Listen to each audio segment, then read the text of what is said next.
ആഗമം മീഡിയയുടെ ചരിത്രം സാക്ഷിക്കുന്നു എന്ന എപ്പിസോഡിലേക്ക് മാന്യ ശ്രോതാക്കൾക്ക് സ്വാഗതം.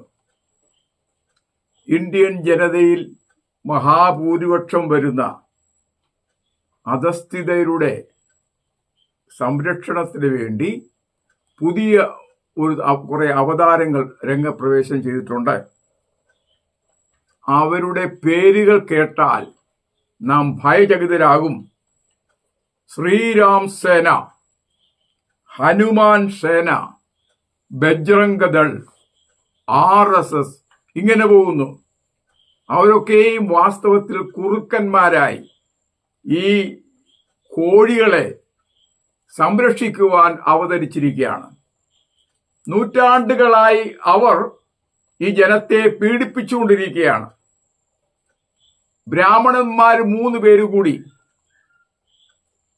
RSSന്റെ മുഖമായി തീർന്ന് അതിലൂടെ ബ്രാഹ്മണ ആധിപത്യം സ്ഥാപിക്കുവാൻ ശ്രമിച്ചിട്ട് ഏതാനും പതിറ്റാണ്ടുകൾ മാത്രമേ ആയിട്ടുള്ളൂ.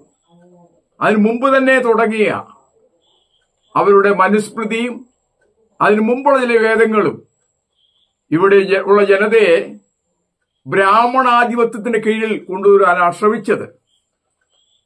അപ്പോൾ നമുക്ക് ഏറ്റവും ഭീഷണിയായിരിക്കുന്നത് ഈ ബ്രാഹ്മണാധിപത്യമാണെന്ന് അടിസ്ഥാന ജനത തിരിച്ചറിഞ്ഞിട്ടില്ല.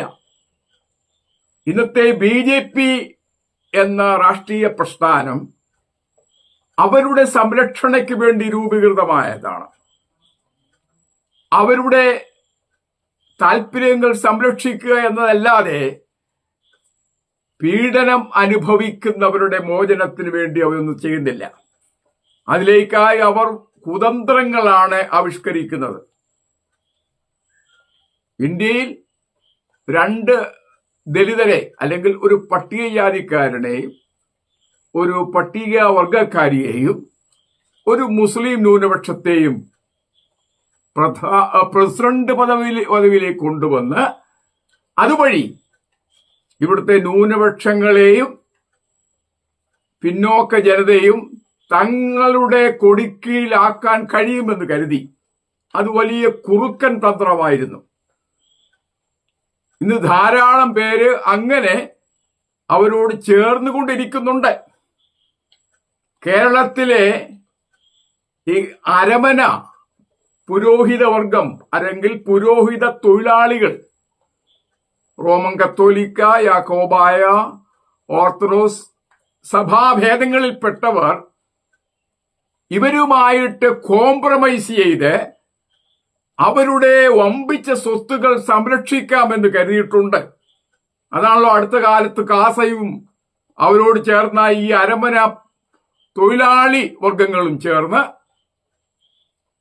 വമ്പിച്ച പദ്ധതികൾ ആവിഷ്കരിച്ച് അവരിൽ തന്നെ ഒരു MP ഉണ്ടാകുവാൻ അല്ലെങ്കിൽ ഈ പൗരോഹിത്യ വർഗത്തിന്റെ സംരക്ഷണയ്ക്ക് വേണ്ടിയും അതുവഴി BJPയുമായിട്ട് ഒരു ഒത്തീർപ്പുണ്ടാകുവാൻ സുരേഷ് ഗോപിയെ MP ആക്കി തീർത്തിരിക്കുകയായിരുന്നു അവർ ചെയ്തത്. അവരിപ്പോൾ മനസ്സിലാക്കി അതിന്റെ അപകടം. 2 കന്യാസ്ത്രീമാരെ പീഡിപ്പിക്കാൻ ശ്രമിച്ചതിലൂടെ, അവരെ കാരാഗൃഹത്തിലടയ്ക്കാൻ ശ്രമിച്ചതിലൂടെ ഇത് കൗശലമാണെന്ന് കുറെ പേരൊക്കെ മനസ്സിലാക്കിയിട്ടുണ്ട്. അവരുടെ നയം ഇവിടുത്തെ ന്യൂനപക്ഷങ്ങളെ സംരക്ഷിക്കുക എന്നുള്ളതല്ല, അടിസ്ഥാന ജനതയെ ഉദ്ധരിക്കുക എന്നുള്ളതല്ല, എങ്ങനെയെങ്കിലും ഹിന്ദുത്വം ഇവിടെ അടിച്ചേൽപ്പിക്കുക, മതത്തിന്റെ ആധിപത്യം നടപ്പിലാക്കുക. അത് ഈ വിഭാഗക്കാർ മനസ്സിലാക്കിയില്ല. വടക്കേന്ത്യൻ സംസ്ഥാനങ്ങളിൽ അത് ഏറെക്കുറെ അവർ നടപ്പിലാക്കിക്കൊണ്ടിരിക്കുകയാണ്. അതിന് മറ്റു പാർട്ടികളെ ഒക്കെ കൂട്ടുപിടിക്കുകയും എതിർക്കുന്നവരെ ഇല്ലായ്മ ചെയ്തും ആണ് ആ ഒരു ഉദ്യമം അവർ നടപ്പിലാക്കിക്കൊണ്ടിരിക്കുന്നത്. പക്ഷെ ഇപ്പോൾ ഇന്ത്യൻ ജനതയ്ക്ക് മൊത്തത്തിൽ അവരുടെ കൗശലം മനസ്സിലായി കഴിഞ്ഞു എന്ന് കരുതുകയാണ്. ഇത് എക്കാലവും തുടരാൻ കഴിയുകയില്ല. അമേരിക്കൻ പ്രസിഡന്റായിരുന്ന എബ്രഹാം ലിങ്കൻ പറഞ്ഞു, എല്ലാവരെയും കുറെ കാലത്തേക്കും കുറെ പേരെ എല്ലാ കാലത്തേക്കും വഞ്ചിക്കാൻ കഴിയുമെങ്കിലും എല്ലാവരെയും എല്ലാ കാലത്തും വഞ്ചിക്കുവാൻ ആർക്കും കഴിയുകയില്ല.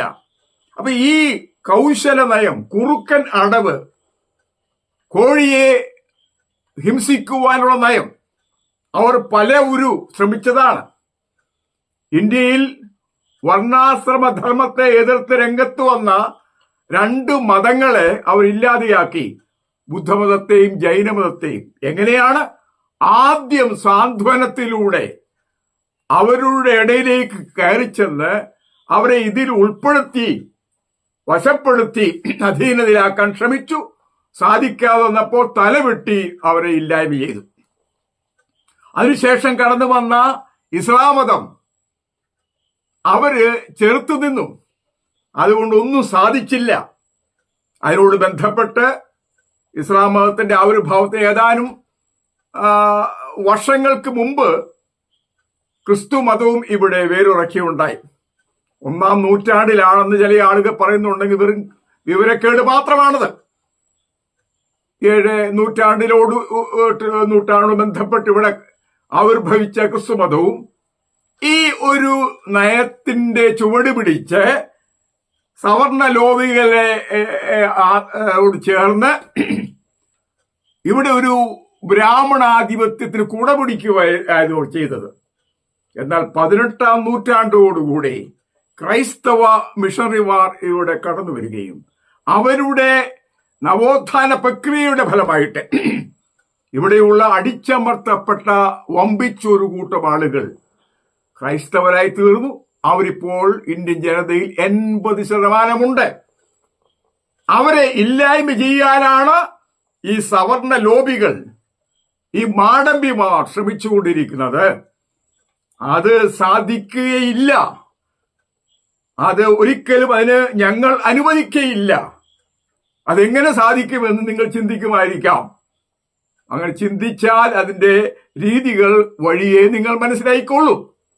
അപ്പൊ ഏതായാലും ദൈവത്തിന്റെ കാര്യപരിപാടി മാത്രമേ വിജയിക്കുകയുള്ളൂ. ഞങ്ങളെ പോലെ സുവിശേഷ പ്രവർത്തനങ്ങൾ നടത്തുന്നവരുടെ ഏറ്റവും വലിയ ആയുധം വാളോ വടിയോ അല്ല, പ്രാർത്ഥന എന്ന ആയുധമാണ്. അതിനെ ചെറുത്തു തോൽപ്പിക്കുവാൻ ഒരു ശക്തിക്കുമാകില്ല. അത് ചരിത്രം തെളിയിച്ചതാണ്. അത് ഇനിയും തുടരുക തന്നെ ചെയ്യും. ക്രൈസ്തവർ ഉണർന്ന് പ്രാർത്ഥിച്ചാൽ എന്താണ് സംഭവിക്കാൻ പോകുന്നതെന്ന് നിങ്ങൾ തിരിച്ചറിയാൻ പോകുകയാണ്.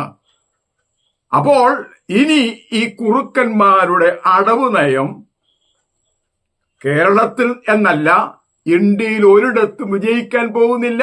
കുറെ കാലത്ത് നിങ്ങൾക്ക് വിജയിക്കാൻ കഴിയുമായിരിക്കാം, അല്ലെങ്കിൽ അങ്ങനെ പ്രതീതി ഉളവാക്കുവാൻ സാധിക്കുമെങ്കിലും ചിരകാലമായി ഈ സ്വപ്നം സാക്ഷാത്കരിക്കപ്പെടുകയില്ല എന്ന് ശക്തിയായി അസന്നിഗ്ധമായി പ്രഖ്യാപിക്കുവാൻ ഞങ്ങൾ സന്നദ്ധരായിരിക്കുകയാണ്.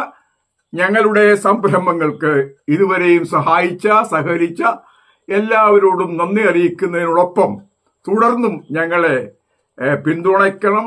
ഞങ്ങളുടെ ഈ ആഗമ മീഡിയ പ്രവർത്തനങ്ങൾ ശക്തിയായിട്ട് സഹകരിച്ചും പിന്തുണച്ചും മുൻപോട്ട് പോകണമെന്ന് അഭ്യർത്ഥിക്കുകയാണ്. ഇത് ലൈക്ക് ചെയ്യുക, സബ്സ്ക്രൈബ് ചെയ്യുക. ദൈവം നിങ്ങളെല്ലാവരെയും സഹായിക്കുമാറാകട്ടെ.